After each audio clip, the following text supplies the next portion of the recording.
Good afternoon, good evening, wherever you may be in the world, and welcome to this very exciting session on healing beyond belief with my good friend Susanna Kennedy and I. I'm very, very excited about today's session, and I'm confident that you guys will gain an incredible amount of value from today's presentation. First of all, apologies for being about 10 minutes late. Are we 10 minutes late? 12 minutes late. We've been dealing yet again with technical issues. It seems that my Facebook Live and my Zoom don't like each other. They don't like each other. And so actually at the moment, Susanna is using her Zoom and we are connecting to my Facebook page via her Zoom. So I think this is something that already is beyond belief because we've been spending the last 3 hours since 7 o'clock this morning trying to make sure that we find something that works. But you know, there's a great saying that there's always a way when you're committed. In fact, it's something I got from Tony Robbins, and I love that there's always a way when you are committed. And I think today is a testimony of that for two reasons. One, the small one, we've managed to get this Facebook Live work. But the second one, which is really what today is about, is I just want to share with you who Susanna is before I bring her on. And for me, she is the ultimate example of there's always a way when you are committed. I first met Susanna back in 2013, I think it was. And I was doing an event in Johannesburg. At that stage, it was the biggest group I'd ever worked with. There were 5,000 people.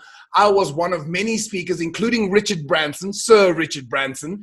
And there were probably about 20 other speakers. And we were in at the Sandton Convention Center in Johannesburg. And Susanna was kind of in charge of the media side, and she interviewed numerous speakers. And I'll never forget when I first met her. First of all, if I may say, Susanna, I was struck by her beauty. She's a beautiful woman, physically and spiritually, and she's got a beautiful heart. And she was a great interviewer. And I just thought, wow, what an amazing, amazing person she is. And we had committed to spending some time doing some work together. And then she just completely disappeared. I think until 2015, for 4 years, I couldn't get hold of her. And then I heard that she was very sick. The next time I bumped into Susanna was, I think, in 2015. I was in Sea Point, which is in Cape Town, for those of you who don't know. And I was in Woolworths. And this lady came up to me and she says, "Hi, Robin, so good to see you." And I was like, hi. You know, I often have people coming up to me who I don't recognize because many people have been in my seminars and I don't know them because I see so many faces. And so I was like, hi. She says, "It's so good to see you again. How have you been?" And I'm fine. And meantime in my head, I'm trying to figure out, who is this person? And her face, I said, her face looks familiar, but I don't know who she is. But she had super, super short hair. Now, as you can see, Sonia was just helping us as well. Thanks to you, Son, for helping us. But Susanna's got this long, dark, beautiful, thick hair. And this woman was practically bald. And I was like, I don't recognize this woman. And she says, "It's Susanna Kennedy." And I went, "Susanna Kennedy?" I'm like, wow. I mean, she looked radiant and gorgeous, but she had no hair. And I was like, wow, what happened? So we sat down. And she basically told me about her journey of how she really came very close to death's door. And basically, the doctors had given up hope and said that she won't be surviving, if I remember that correctly.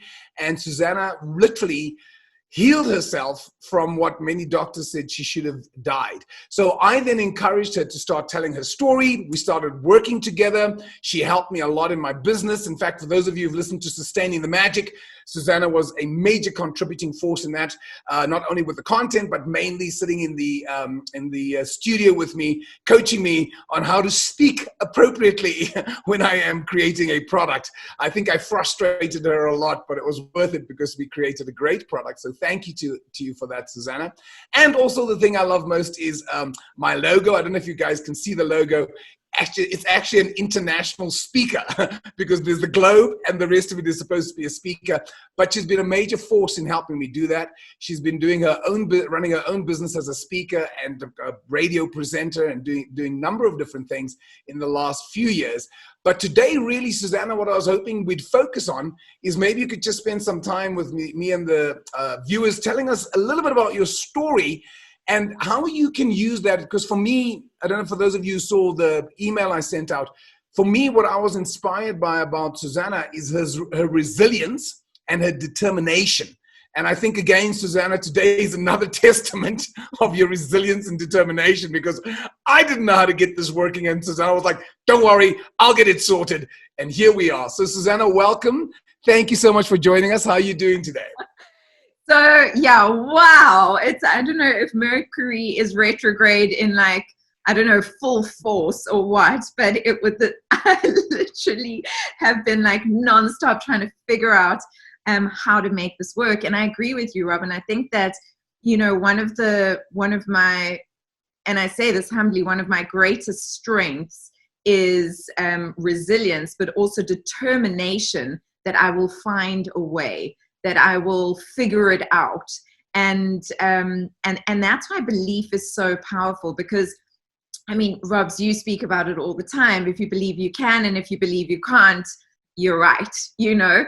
And I think Nietzsche says something about that as well. And the reality is that our beliefs do shape our reality.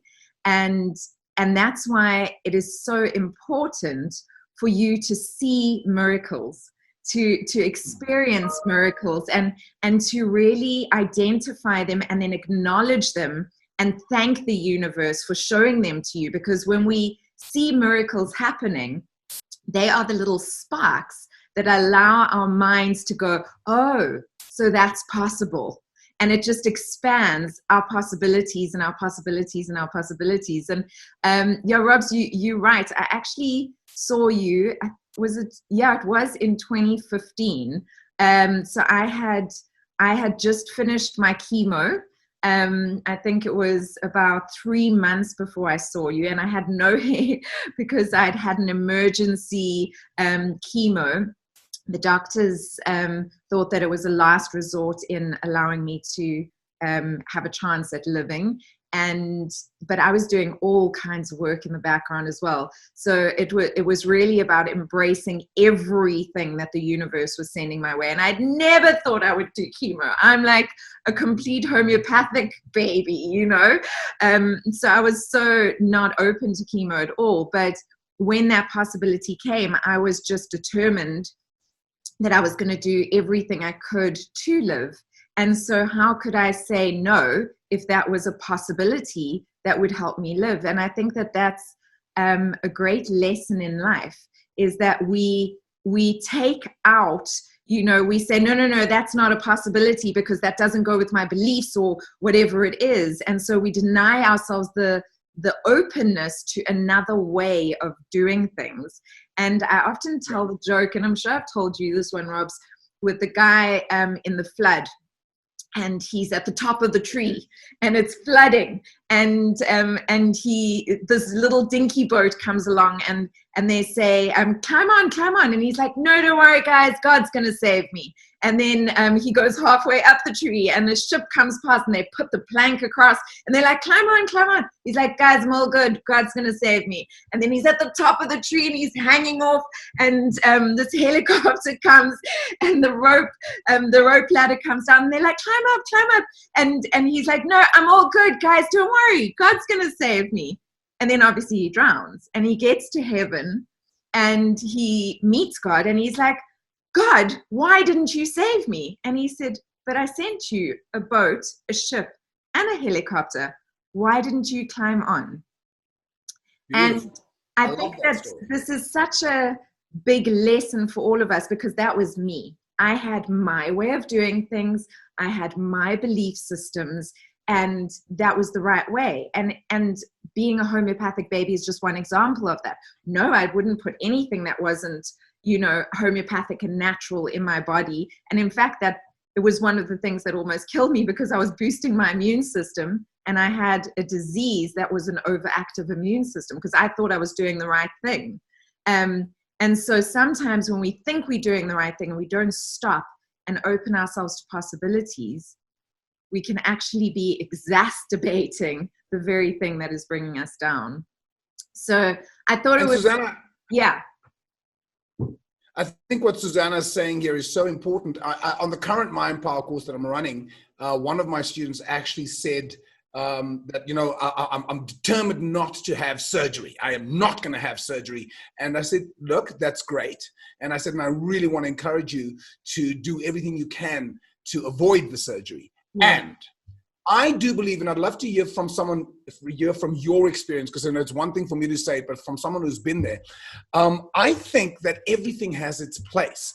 While I too prefer the homeopathic route, and I am a big believer in the homeopathic route and being conscious of what I put into my body, I think we need modern medicine at certain there are times when modern medicine is important. So could you share a little bit from your experience? Because, for example, with this woman who said, I'm determined not to have surgery, I said to her, that's awesome. I said, here's what I really want to encourage you to do, is to really use your mind power. I gave her some tips and some clues on the visualization and what we can do to manifest and assist with the healing process. But perhaps in certain situations, the healing process is that if you are going to have the surgery, you can still go into the situation and keep your mind clear and send your body love and send your healing and say, we're about to have an intervention that is going to seem invasive, but the ultimate goal of this intervention is to make a difference in the body and to heal us. So I send you love and light, and for you to receive this healing, whether it's the surgery, whether it's the chemo. So speak to us a little bit about your experience, because how did you feel? Because I mean, chemo is quite intense. Mm-hmm. And for somebody who's kind of anti-chemotherapy, and here you were almost forced into having the chemotherapy, how did you embrace it? In case there are some people who are on the line who are maybe in similar situations where there's chemo, or how did you find the marriage between the two so that they can support and work together? So it's not either or, but both and. So it's really interesting that you said that, because I've started coaching one-on-one, and one of my clients did exactly the same, Robin. She said, I'm never doing this, and I'm going to do this, and I'm never. And while I'm so in support of people having a clear vision of where they are going and what they want for themselves, the outcome is the most important thing, not the journey. You know, how we achieve that outcome is actually the most important thing. And for me, living was the most important thing. Not leaving my loved ones was the most important thing. And so although my previous beliefs had said, no, chemo is bad and it's a killer and all of that, what I did, and this is what a miracle is, guys, because you can create miracles for yourself, is I reframed my relationship to chemo, so that when the chemo, I had intravenous chemo, when the chemo was actually going into my veins, and I prepped myself before, I said, I'm going to see it as healing light going into my veins and helping my body heal. It is, and the whole idea of chemo being poison was nowhere near my consciousness, because I shifted my relationship to it. So before, it was that chemo was poison and people would pump their bodies full of this poison and it was terrible, you know. And then when I was faced with this situation, I was like, what is your end goal? My end goal is to live. Okay, so what are you being presented with? This is what you're being presented with. Okay, how do I reframe this? Because that's what a miracle is looking at things in a different way. The moment you see things in a different way, the things you see change. You know, the whole Wayne Dyer teaching, and it's an old truth. So I changed the way I looked at the chemo, and suddenly my relationship to the chemo changed, and the chemo became this white light that was going into my veins. And I would meditate while I was having chemo. And it was very cold. It was like ice going into my veins. I think, Robs, you and I spoke about that. And I would just keep repeating, it's beautiful, white, healing light. Thank you for this opportunity for having this healing light going into my veins. And so whatever it was that the chemo was actually made up of, I was transforming it into healing light going into my body. I want to touch on that, because what Susanna has just said, I think, is crucial. And by the way, Susanna, I think we might need to take a step back, because I don't think people understand why you've had the chemo, but we can do that in a moment. But I just want to touch on something in case we lose this point. Susanna has just said something for me that I think is crucial, and that is the energy with which you do anything, I think, is primary. More important than what you do, it's the spirit behind it. And spirit and energy for me are almost synonyms of the same thing, because spirit is invisible stuff. Energy is invisible energy. And the energy and the spirit with which you do something. So here you are having chemo and something that you didn't want to have.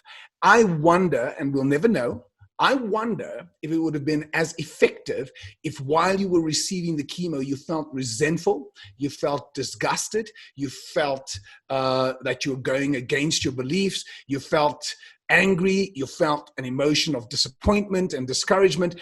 I wonder if that energy doesn't make the chemo less effective, whereas what you chose to do and what you consciously did is while you were having the chemo, and I remember you telling me that it was extremely cold and you could literally feel it running through your veins. And I'll be honest, even as I say it now, I literally get goosebumps because I'm like, ooh, that doesn't feel great. But yet what you consciously chose to do while you were having the experience is visualize that this is really healing you and seeing light and energy and how it's blessing your body. I wonder, and I suspect that that was probably a major part of the healing process. And so, yeah, what are your thoughts on that? I completely agree with you because, I mean, Robs, you spoke about us bumping into each other in Sea Point. Now, guys, 2 days before I bumped into Robin, like, first of all, when I met Robin, I was already sick and nobody knew I was already sick. I was already taking high doses of cortisone and I'd have to wake up 6 hours before I needed to see anyone so that I could take enough cortisone and enough painkillers separated, because you can't take everything at the same time, to be able to function, to be able to move. So I didn't know that. Yeah, so I was already doing that because I was sick for a year and a half before I ended up in a wheelchair and then in ICU. So it was a long process of kind of. You just tell everybody what your condition was, because I think we haven't mentioned that. So I had something called systemic lupus, which for those of you that know about lupus, then you do. But for those of you that don't, lupus is it's a rare disease that we're seeing more and more. It is like cancer in the way that it is a cell that mutates. You can be predispositioned to it. And what happens is you can get it in a million different ways, like cancer. Like cancer, you can get in your lungs, in your skin, in your any organ, anything like that. Lupus is the same, that you can get so many different varieties of it. So it's one of the hardest, though, diseases to pinpoint, or at least it was when I got it, and definitely before. Do you remember the show House, Robs? And I never saw House, no.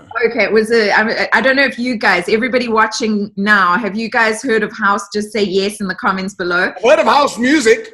No, it wasn't House Music, but House was a group of doctors that would solve medical mysteries. Do you know what I mean? Those very hard to solve cases.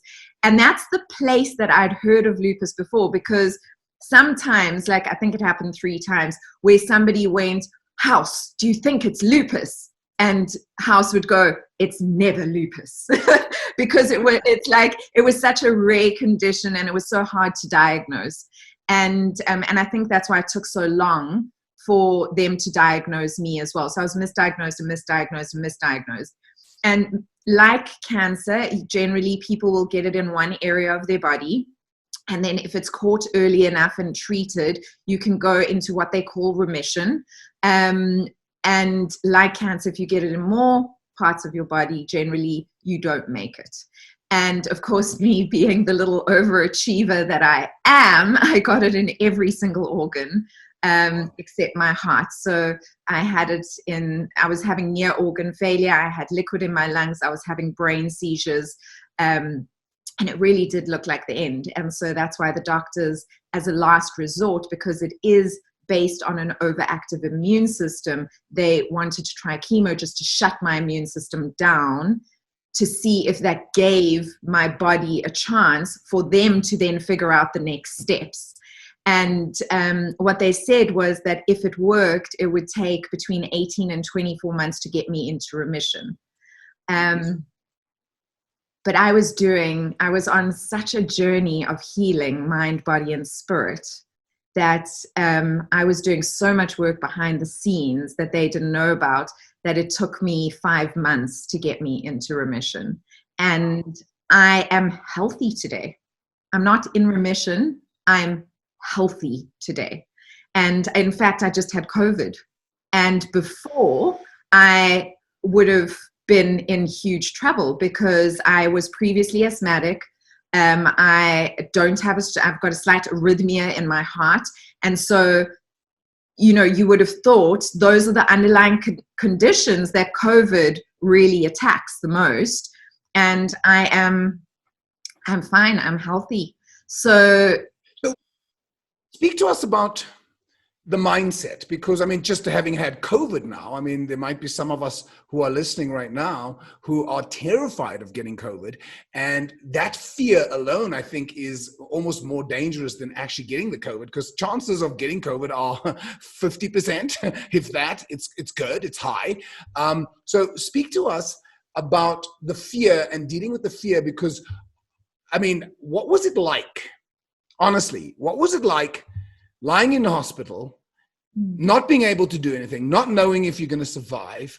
How did you pull through? What was your self-talk? What was the story you were telling yourself in your head? Did you have fear? How did you deal with the fear? Speak to us about those things. And by the way, for those of you who are listening, not just from a health standpoint, the reason why I wanted to interview Susanna is that some of us are dealing with health issues, but some of us are dealing with career issues. Some of us are dealing with the economy's bad. And so for me, what I'm inspired by is the resilience and determination that got you through, Susanna. And speak to us about the fear. Was it real for you? What did it feel like? And how did you overcome it in that moment? And even in COVID, anything you want to share around how you dealt with fear, because your fear of dying was real, more real than most of us will ever experience. I've seen photographs that you showed me that you don't usually show people of how dreadful you looked and how horrible you felt. So imagine, Susanna with no hair, blue. I think I saw an image where she had dark rings under her eyes. She was gaunt. She was skinny. That is a scary place to be. How did you break through that? Well, I think at this point, I think it's important to mention a few things. And Rob's, yes, I was not at my prettiest at all. I was kind of like a size 4 to 6 from the waist up. And I'm usually an 8, and I'm a very balanced 8 from shoulders down. And then from the waist down, I was about a size 14 because of the amount of cortisone that I was on. So my skin had stretched so much that it actually burned, like nothing could touch my skin. It burned, like because it was in my what's it called? In your issues, your cells. But in your touch, the things that make you feel touch, guys. My nerves. It was my nervous system, and so I couldn't be touched. I couldn't swallow. I couldn't do any of those things, and so I really looked dreadful. And I had gone through a process before this, and Robs, you are one of the people who's really inspired me and really motivated me and almost forced me to tell my story. And I'm now grateful for it because since I've started telling my story and running courses on all of the processes, and I wish I had more time to tell you guys everything now, but obviously we've only got a few more minutes. We've got 25 minutes left, or not even with Robs. But I've started running courses on all of the processes. But what I can tell you now in this moment is that I had learned how to surrender before I went into hospital. So I had been suffering until the point of surrender because I'd been in the fear. And when you are in fear, you are in suffering. And that mindset of like, I don't know what's going on. I don't know what to do in this situation. I feel like I'm at the bottom of not the darkest well with no place to go. Like there's just walls on every side and there's just nothing that can help me. And there is no light. I cannot see where to go. And that is that absolute fear of you don't know what to do and you don't know where to go.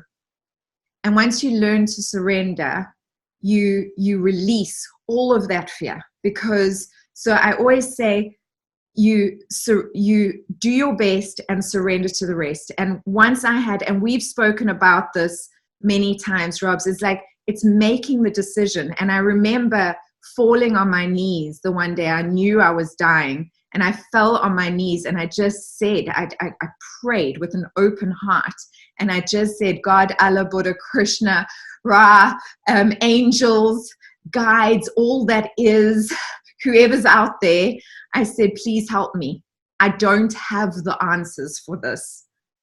I know I'm dying, and I get why, because I completely understand the mind, body, heart connection and why these things manifest within us physically. And I had identified it at that point.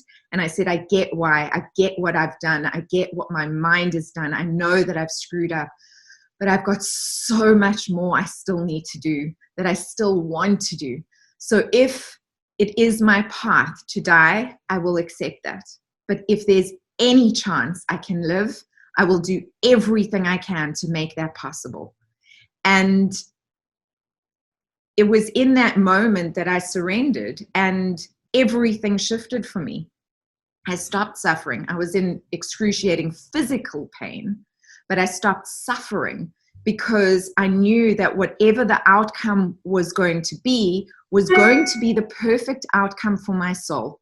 That I was on my soul's journey and I had surrendered to it, and I 100% felt supported by the universe, even though all of these things were happening. The greatest gifts often are delivered in the most darkest, awful boxes.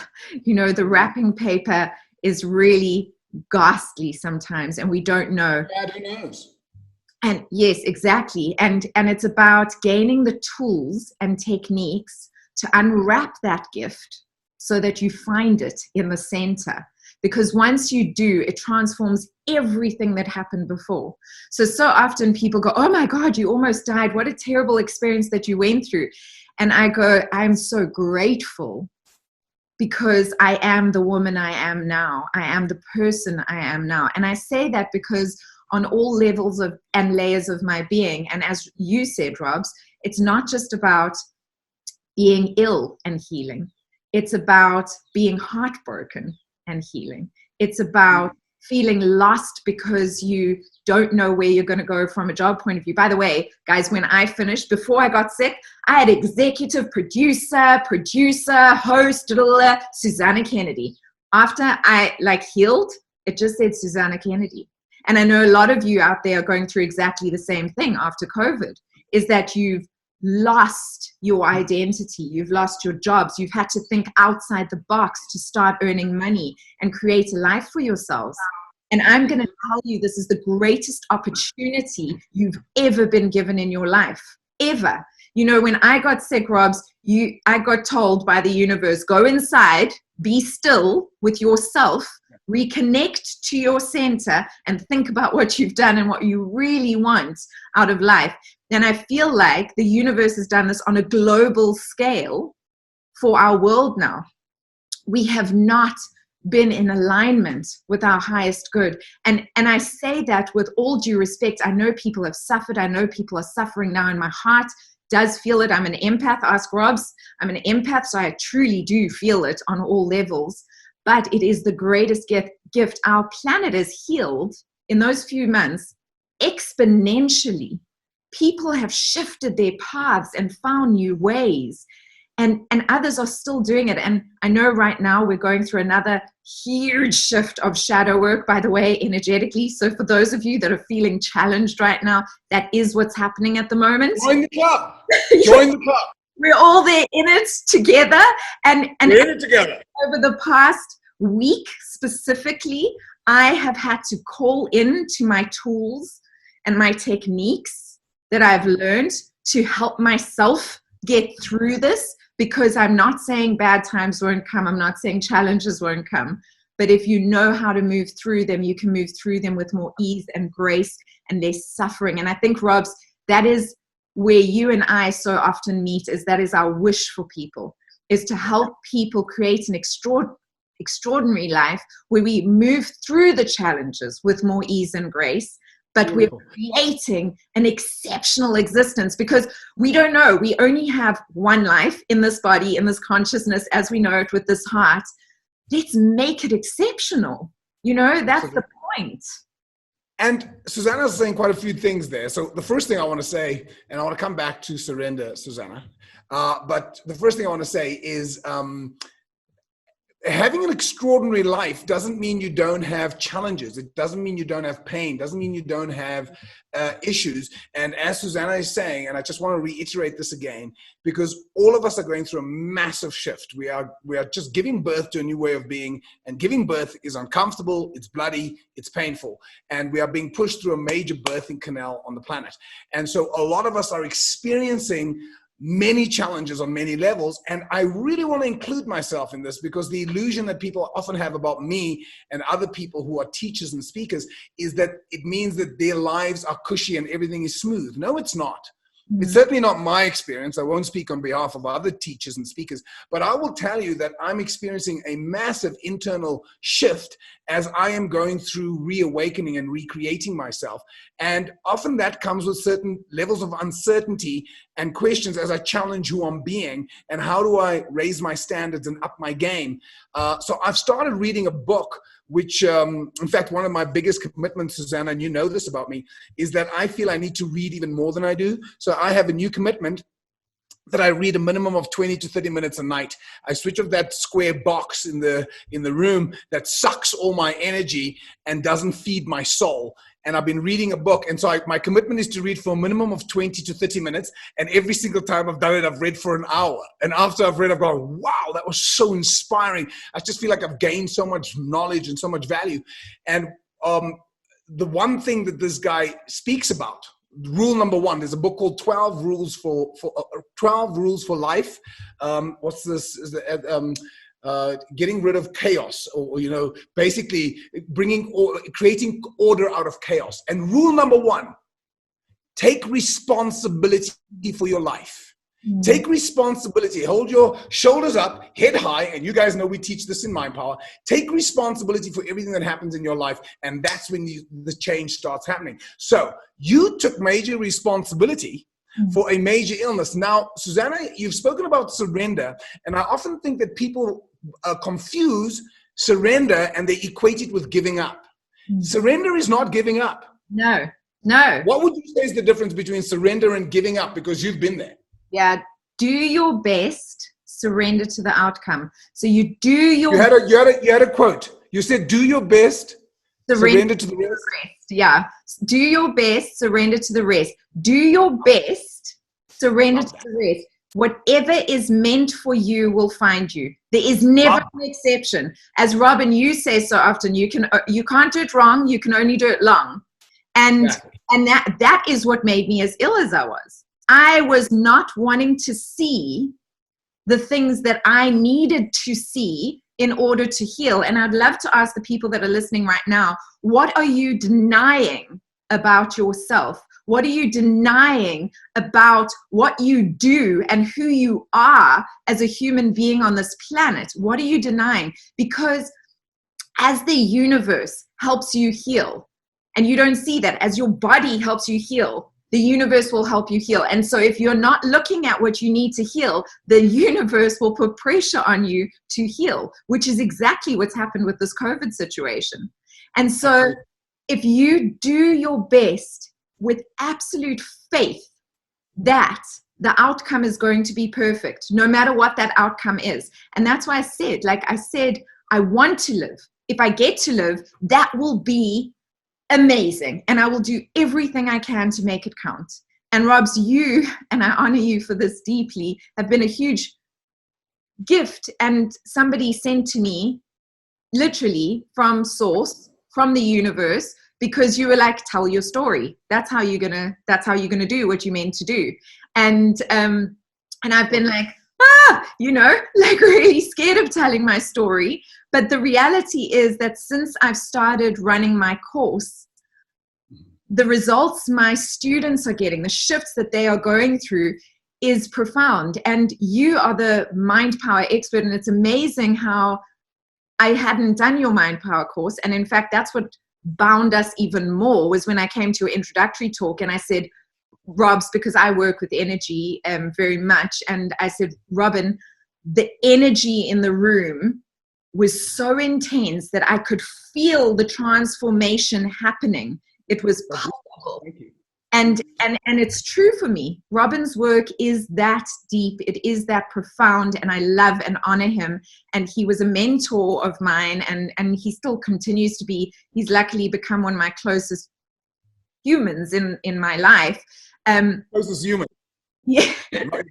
One of my but the thing is, it's about doing that work. But to do the work, you have to be brave. And that is my invitation to you guys, is be brave. If you want real change, be brave. Step into the dark night of your soul. Oh, I'm getting excited here. When you step into the dark night of the soul, that is where you will truly light the candle of your being, and it will expand into the whole universe. You know, there's that saying, Robin, in life we get broken to let the light in. I believe that in life, things happen to crack us open to let our light out. We are light, and we need to step into that role. The universe needs us to be the light now more than ever before, you know? So, sorry, I was just on fire with so much of what you were saying there. But I want to rephrase that. I think you guys should make that a mantra. Make that a mantra. Do your best. What's it again? Do your best. Surrender to the rest. I love that. Do your best, surrender to the rest. And the question we need to ask ourselves is, well, am I doing my best? So for me, the question I've been asking myself as I'm going through my own personal shift and my own personal transformation, as each and every one of us are, and if you're not going through it, you'll get your turn. So don't be jealous. We're all going to get our turn to do our work. But for those of you who are in what they call the dark night of the soul, and it doesn't necessarily mean that you're depressed and maybe you're just experiencing some challenges. I love this little mantra of yours, Susanna. Do your best, surrender to the rest.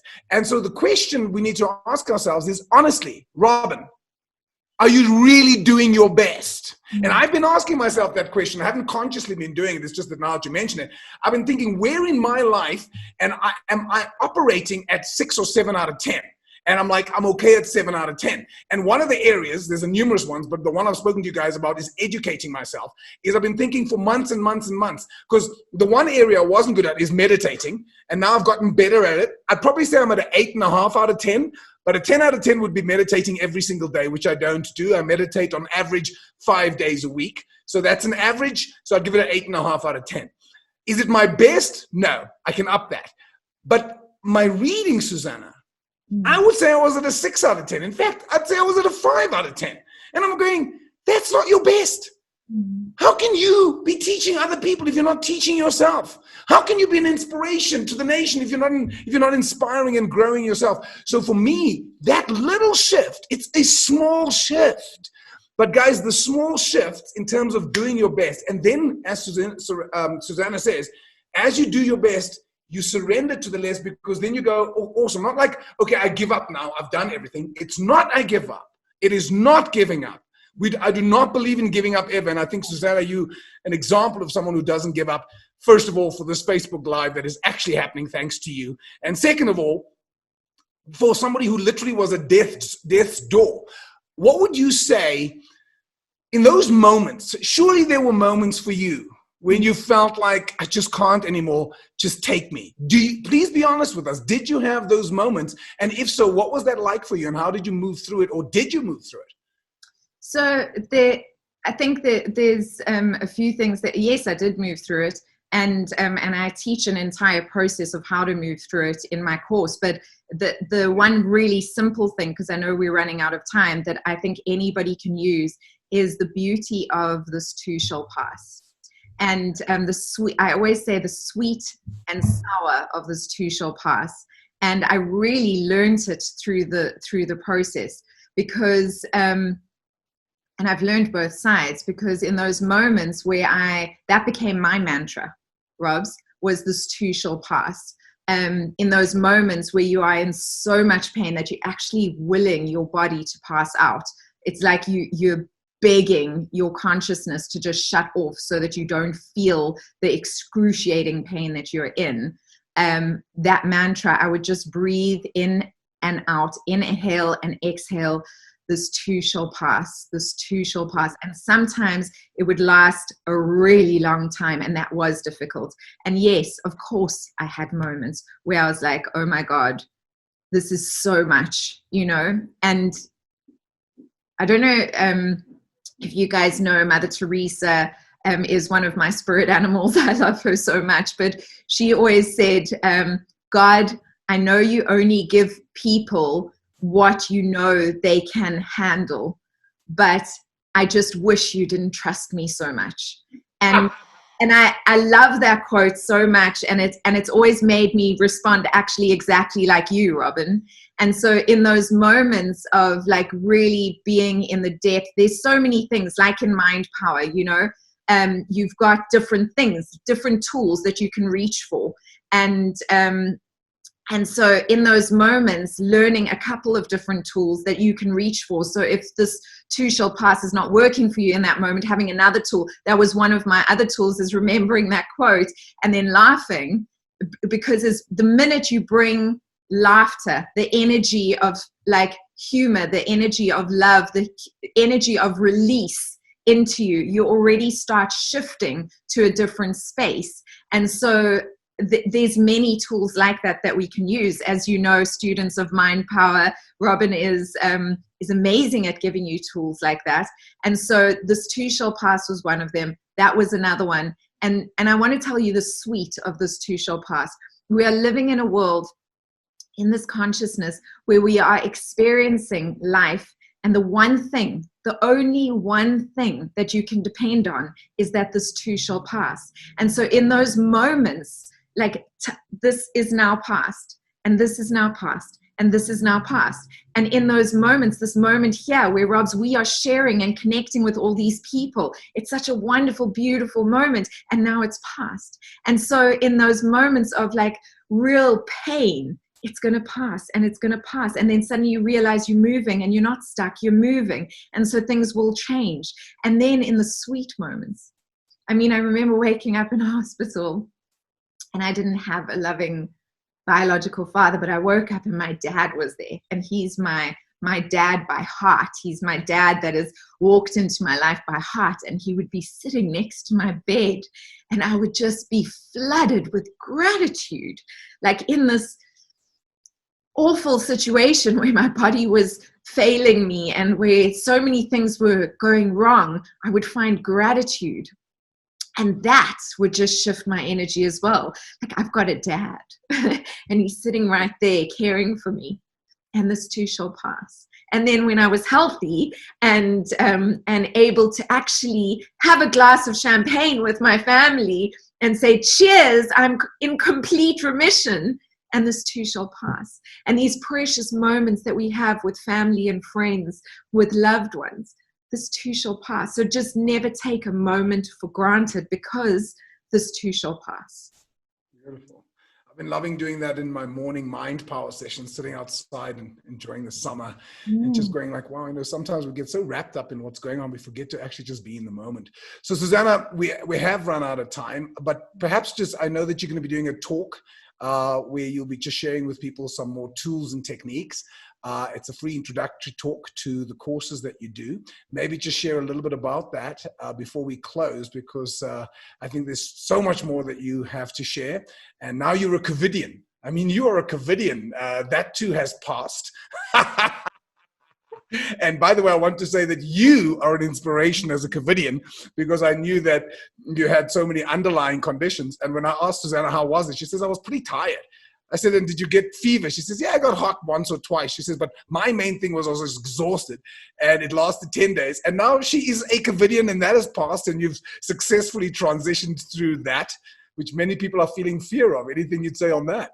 Well, I would actually like to say something about that, because obviously it sucked for everyone out there, having COVID, like it affects people in different ways, but it wasn't a comfortable thing to go through. But again, once you learn the tools and techniques, and once you know what to do, you don't suffer through it. You move through it because it's something you're going through, but you don't have to suffer. And I think that's one of my like deepest things, Robs. I've suffered before. And I know that everybody, I'm not alone. I'm not unique. I'm not special. I have been sexually abused, as so many people on this call have been. I have been a victim of gender-based violence, as I'm sure many people on this call have as well. I have been divorced, which was devastating for me. I tried to commit suicide. I've been that dark and that deep. I have almost lost my life. I have been through stuff. I'm not special, guys. And I know I'm not alone. I know that each and every one of you have been through your challenges. And I want to say, because I get asked this question so often, but Susanna, you've been through so much. Mine is nothing compared to yours. Rubbish. Absolute rubbish. Every single human experience is as valid as every other human experience. Your biggest trauma is as valid as my biggest trauma. There's no comparison in the trauma. It's just what you've experienced. That's all it is. What I can say to you is that you don't have to suffer through the trauma in the same way. And I think that is the greatest gift, one of the greatest gifts that has come through for me, is learning those tools so that I can love myself, fill myself up so that I have more reserves, because I didn't know how to do that before. And then also share these techniques on how to heal mind, body, spirit, heart, so that we don't have to suffer through things in the same way, and so that we can move through things in a completely different way, because life happens, and life happens. And so let's move through it with more grace and ease and joy.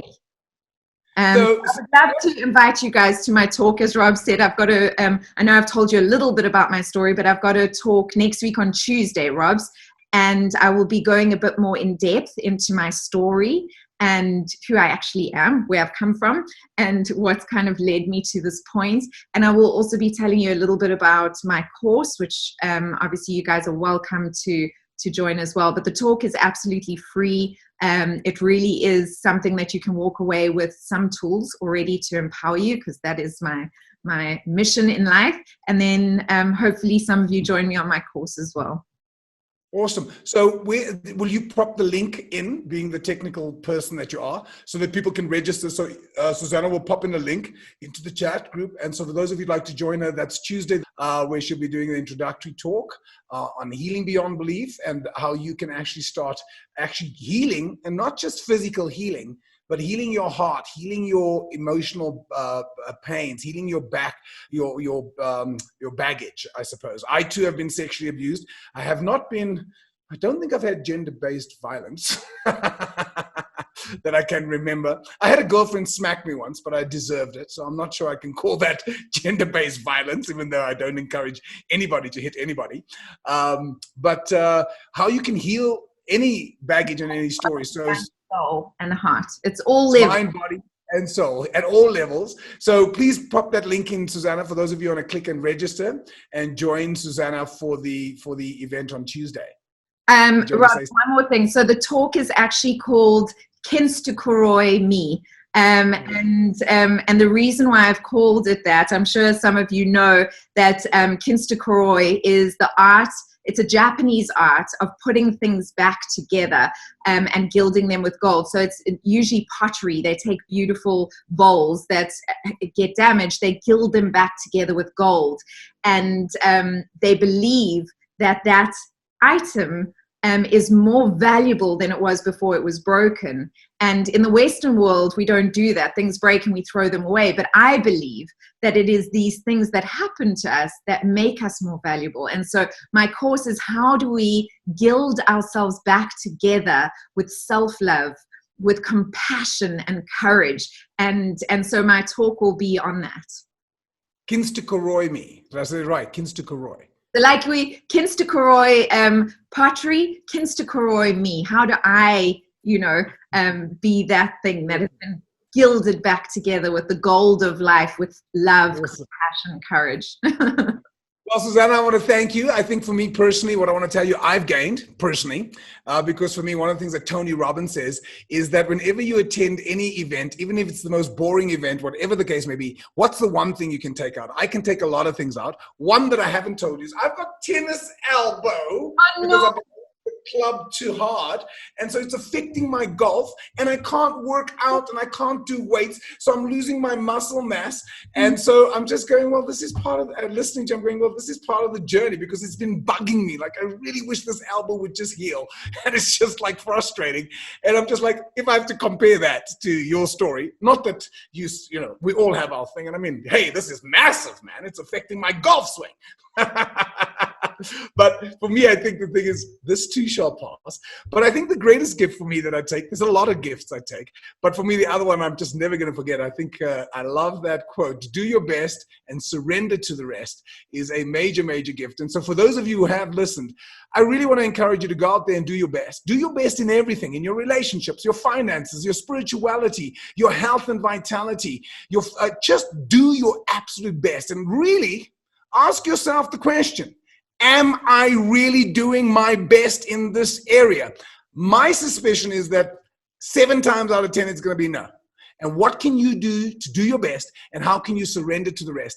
And I do think, as Susanna says, there's so many tools and techniques. And I know that your program, Susanna, consists of various tools about dealing with challenges. So I'd highly encourage you guys to join Susanna. It's a free session on Tuesday, and she will be speaking about Kinstakaroi me. So Susanna, just a huge thank you to you. Anything you want to say in closure? I know we've gone a little bit over time, but for me, I always find it hard to keep it short when you and I are chatting. I know, me too, Banksy. I think just thank you so much to everybody that is present here today. Thank you for taking the time to invest in yourselves by watching this, because I honor you. So many people are out there, as Robin says, watching days of other people's lives, you know, and the fact that you are here present and actually made it to the end of this, I honor you. I absolutely honor you for investing in yourselves. I would love to connect with you and further this journey. And also, yes, do your best, but Robs, have compassion for yourself, because there's no point in doing your best if you're going to beat the crap out of yourself. Do you know what I mean? It's like, you do your best. And where, that's your problem. It's like, come on. Best and have compassion for what that best is in each moment. Really, that's so important, not to beat ourselves up. And just then to you, Robin, my dear friend, thank you so much for creating the space with me today. I know it has been technically incredibly challenging to get. Well, we did it. But we did it. And much love to you and gratitude to you, my friend. Thank you. Thank you. Thank you, Susanna. And thank you guys for those of you who have tuned in and those of you who are watching at a later stage. I hope you've gained an incredible amount of value from this live session with the incredible, the Susanna Kennedy, as her Facebook page is, the Susanna Kennedy. Thank you, Susanna, for your beautiful energy and for what you've shared. And may you go from strength to strength as you inspire the masses. Thank you so much. So guys, thank you for tuning in. Have a great day. May the bluebird of happiness shit all over you. And don't forget to be awesome. Bye. Love, guys. Bye.